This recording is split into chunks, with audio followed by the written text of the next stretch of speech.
Hello, housemates, and welcome back to Master of Orion.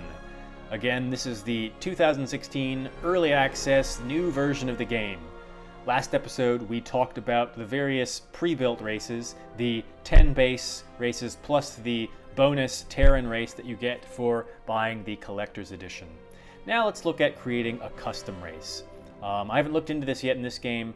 I remember in Master of Orion 2, you had a bunch of points that you could allocate. You could give yourself minuses, and then that gives you more points to spend on bonuses. So let's see how this works. Okay, so race genetics, which is basically just choosing your model. Let's go with the Terrans. You can change your name to, something like Meanie Pants. So we have 100 available points, and then a score modifier. So for each of these, we can choose, and you'll see that there is a minus, and that when it's minus, it gives you extra points to spend, right? And the score modifier is what it does to your score at the end of the game. So you start off with a normal score modifier, and if you play with all penalties, then you'd have a higher score, but the game would be very hard. And then, of course, if you played with a ton of bonuses, the game might be easier, but your score wouldn't be as high. So you can see that there's a homeworld size category, a homeworld biome, minerals, specials, whether you have an uber planet, how much research you get, research food and production you get from population, your food consumption, your population growth, your pollution rate, your credits, your morale, your ground combat, your assimilation speed, your gravity tolerance, your ship cost, beam defense, beam attack, whether you have auto repair, your security, your missions duration, trading, ground units, ship improvements, diplomacy, command points, starting tech. Okay. So, what I don't see are those descriptors that we saw, the three adjectives that we see at the beginning. And so there's a lot of things which are apparently missing from, or at least from my perspective from Master of Orion 2, things like creative, uncreative, warlike. It's all sort of numbers bonuses. So here, this gives you a small planet, which means you have more or less population. This kind of doesn't tell you much about the actual effects of things, except that it's clearly good because it costs you points. An ultra-rich world, we didn't see any of those in the description. You can see that's very expensive, which would help you produce much faster, or produce much more. Here's a research bonus.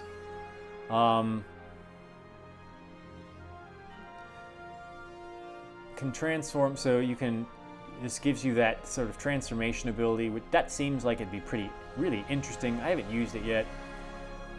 These are all, fairly straightforward. So food consumption, obviously, consuming no food is considered a huge bonus because it takes up all of your points.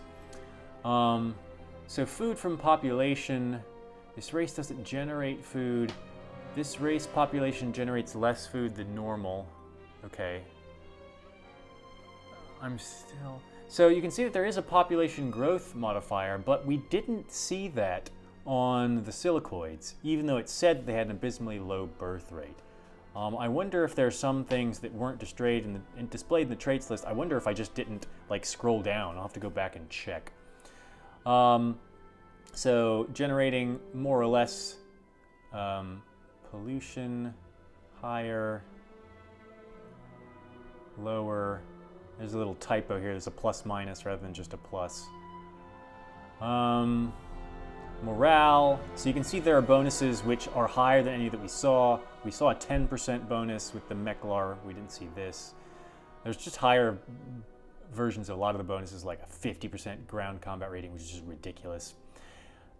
Immediate assimilation. So this is something, the fact that this is in here makes me think that they might be going to add the Illyrians at some point. This is what they had, I think. They automatically assimilated the population because they were telepathic.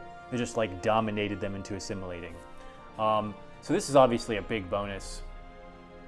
You can have an all gravity tolerance, which means that you don't give a shit about how the gravity is. You can deal with everything.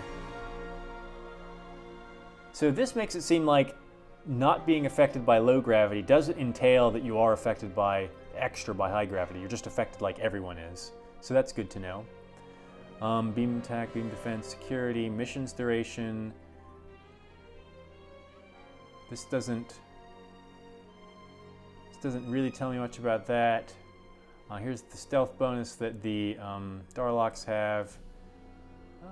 Yeah, and again, this doesn't tell us much of anything else. So let's just... So is there a limit to how many minuses you can give yourself?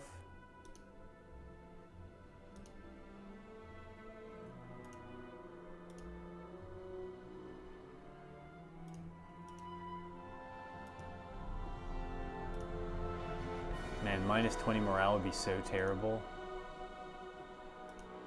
Okay, wait. 410.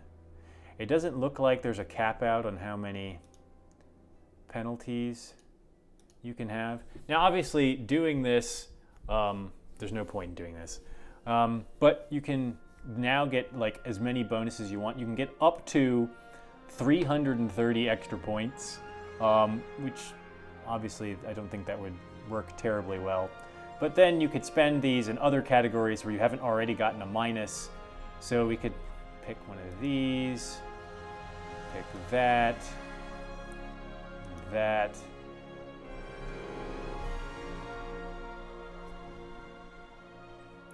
That.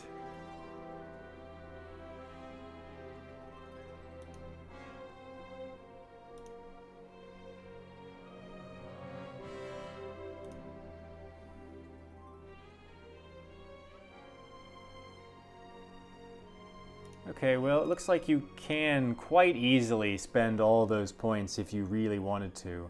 Can you get more than one starting tech? Oh, that's probably a pretty good idea to start off with a bunch of techs. So you can see when you have 0 points available, your score modifier is 0. I guess that means it's normal score. Obviously, we wouldn't want to run with this race because it'd be really bizarre. What happens next? Oh, it just sends me straight in. Okay, so here we can change the shape of the galaxy. This is what we do at the start of a game. We can make the map small, medium, large, huge.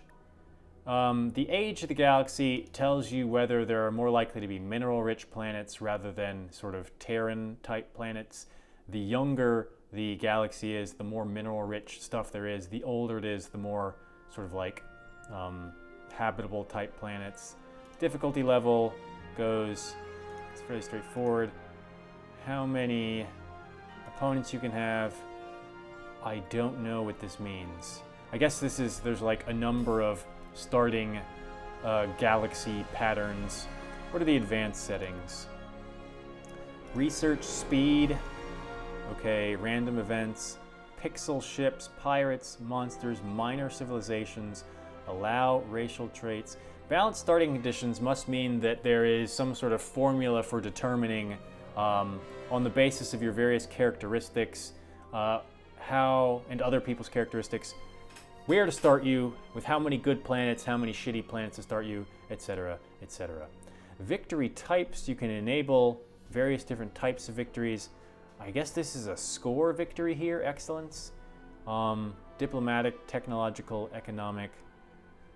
So there's not a lot of description, there's not a lot of tooltips here in the beginning, so it's going to take a lot to figure out what's going on.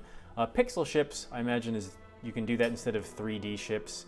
I don't know if that's merely for nostalgia factor or for maybe improving performance. We're not going to start a game right now because that's just a garbage race that we started. Altair, the proud Alkari Yeah, are an stop talking. All right, so that's the custom race stuff.